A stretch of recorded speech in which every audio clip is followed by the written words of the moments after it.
Class 6 electricity and circuits module 5। Hello friends, हमने पिछले module के अंदर एक स्विच का कंस्ट्रक्शन किया था और इलेक्ट्रिक टॉर्च का वर्किंग और उसके पार्ट्स को डिटेल में पढ़ा था। चलिए आज हम नया टॉपिक करते हैं एक एक्टिविटी के साथ। एक्टिविटी है to test whether a material conducts electricity और नॉट। हमें टेस्ट करना है कि मटेरियल जो है इलेक्ट्रिसिटी को अपने ऊपर से गुजरने देते हैं या नहीं। हर मटेरियल की क्वालिटी होती है, एक प्रॉपर्टी होती है। कुछ मटेरियल्स अपने ऊपर से इलेक्ट्रिसिटी को पास होने देते हैं और कुछ और मटेरियल ऐसे भी होते हैं जो अपने ऊपर से इलेक्ट्रिसिटी को पास होने नहीं देते। तो चलो एक्टिविटी करते हैं कि कौन से मटेरियल्स अपने ऊपर से इलेक्ट्रिसिटी को पास होने देते हैं। उसके लिए आपको क्या क्या चाहिए? आपको चाहिए एक इलेक्ट्रिक सेल, टॉर्च बल्ब जो कि हम होल्डर से फिट करा देते हैं, कुछ कनेक्टिंग वायर्स जिसको कॉपर वायर्स भी कहते हैं आप, एक पेपर क्लिप चाहिए जो स्टील की बनी हो, इसको हम स्टील क्लिप बोलेंगे आगे से, और एक इरेजर। क्या क्या चाहिए आपको? इलेक्ट्रिक सेल, टॉर्च बल्ब जो कि होल्डर में फिटेड हो, कुछ कॉपर वायर्स, स्टील क्लिप और इरेजर। तो मेथड में क्या करते हैं हम एक सर्किट बनाते हैं।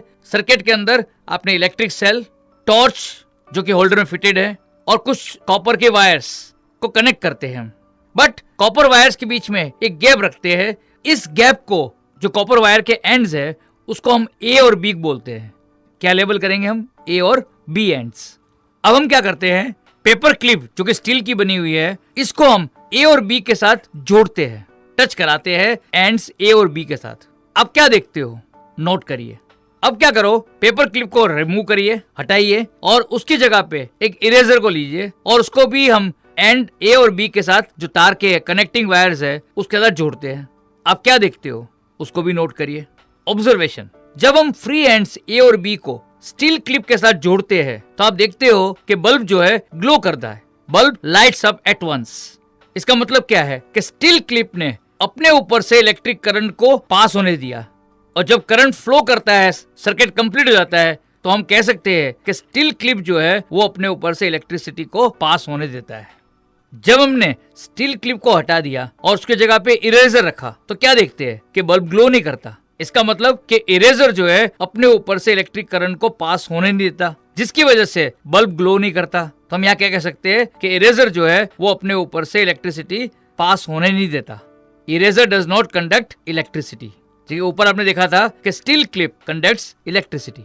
अब आप क्या कर सकते हो, जो मटेरियल जो आपकी इच्छा हो उसको टेस्ट कर सकते हो इस तरह इस सर्किट के अंदर कि वो मटेरियल इलेक्ट्रिसिटी को कंडक्ट कर रहा है या नहीं कर रहा। फॉर एग्जाम्पल, आप इस एक्टिविटी में आपके पास शार्पनर पड़ा है, एक सिक्का पड़ा है, पेंसिल आपके पास पड़ी है, क्या वो इलेक्ट्रिसिटी कंडक्ट कर रही है नहीं कर रही है, इस एक्टिविटी में आप टेस्ट कर सकते हो।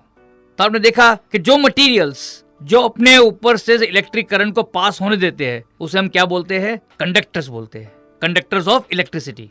The materials that allow electric current to pass through them are called conductors of electricity. Metals जितने भी है वो सब गुड कंडक्टर ऑफ इलेक्ट्रिसिटी होते हैं। Metals are good conductors of electricity. आपने देखा होगा कि इलेक्ट्रिक वायर्स किसके बने होते हैं? कॉपर के, और कॉपर एक मेटल है। तो इलेक्ट्रिक वायर्स कॉपर के क्यों बने होते हैं? वो इसलिए बने होते हैं क्योंकि कॉपर जो है गुड कंडक्टर ऑफ इलेक्ट्रिसिटी है। Electric wires are made up of copper because it is a good conductor of electricity. Non metals में एक ग्रेफाइट ऐसा होता है जो कि गुड कंडक्टर ऑफ इलेक्ट्रिसिटी है। पेंसिल की लीड जो आपकी हो वो भी ग्रेफाइट की बनी होती है। तो आपने देखा कि switches, electric plugs, sockets, they are made up of conductors. चलिए उन मटेरियल के बारे में बात करते हैं जो इलेक्ट्रिक करंट को पास होने देते हैं। उसे हम क्या बोलते हैं? उसे हम बोलते हैं insulators. The materials that do not allow electric current to pass through them are called insulators. Rubber, plastic, wood, glass, ये सभी इंसुलेटर्स है। क्या समझे आप? Rubber, plastic, wood and glass are all insulators. आपने देखा होगा कि इलेक्ट्रिशियन जब काम करते हैं घरों के अंदर या इंडस्ट्रीज में, जब इलेक्ट्रिसिटी से काम कर रहे हैं तो हाथ में वो ग्लव्स पहनते हैं। ये ग्लव्स किसके बने होते हैं? ये ग्लव्स रबर के बने होते हैं। तो इलेक्ट्रिशियंस रबर ग्लव्स पहन के काम करते हैं। क्यों? क्योंकि रबर जो होता है इंसुलेटर होता है, जिसकी वजह से ये इलेक्ट्रिक शॉक से अपने आप को बचा पाते हैं। Electrician wear rubber gloves while working with electricity because rubber is a good insulator and protects them from electric shocks। आपने देखा होगा कि इलेक्ट्रिक वायर्स के ऊपर रबर या प्लास्टिक की कोटिंग होती है। क्यों होती है? सेम रीजन है, rubber and plastic are good insulators. इसी तरह प्लग टॉप्स के ऊपर, स्विचेस के अंदर और कुछ इलेक्ट्रिकल अप्लायंसेस के पार्ट्स में प्लास्टिक या रबर से बने होते हैं ताकि लोगों को टच करने से शॉक ना लगे। चलिए नेक्स्ट टॉपिक करते हैं, इलेक्ट्रिकल सेफ्टी। जो हमारे घरों में इलेक्ट्रिसिटी आ रही है, ये पता है कहां से आ रही है? इलेक्ट्रिक पावर स्टेशन से। और इलेक्ट्रिक पावर स्टेशन से हमारे घरों तक ये थिक केबल्स में आती है। आपने अपने घरों के आगे थिक केबल्स देखे होंगे, वो बेसिकली ये बिजली के तार होते हैं। किसी भी आदमी को इलेक्ट्रिक शॉक लग सकता है, पता है क्यों? क्योंकि हमारी बॉडी जो है वो गुड कंडक्टर ऑफ इलेक्ट्रिसिटी है।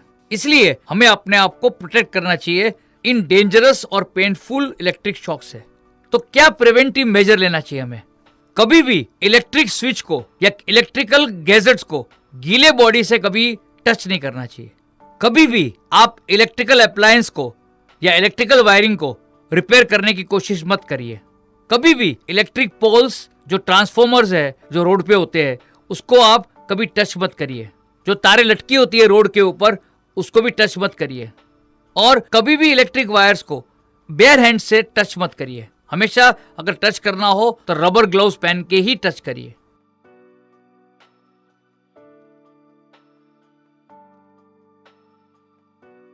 What are the preventive measures to avoid electric shocks? Never touch electrical switches or gadgets when your body is wet. Don't try to repair or install electrical wiring or appliances. Do not touch electric poles and transformers on the road. Do not touch a hanging wire on the road.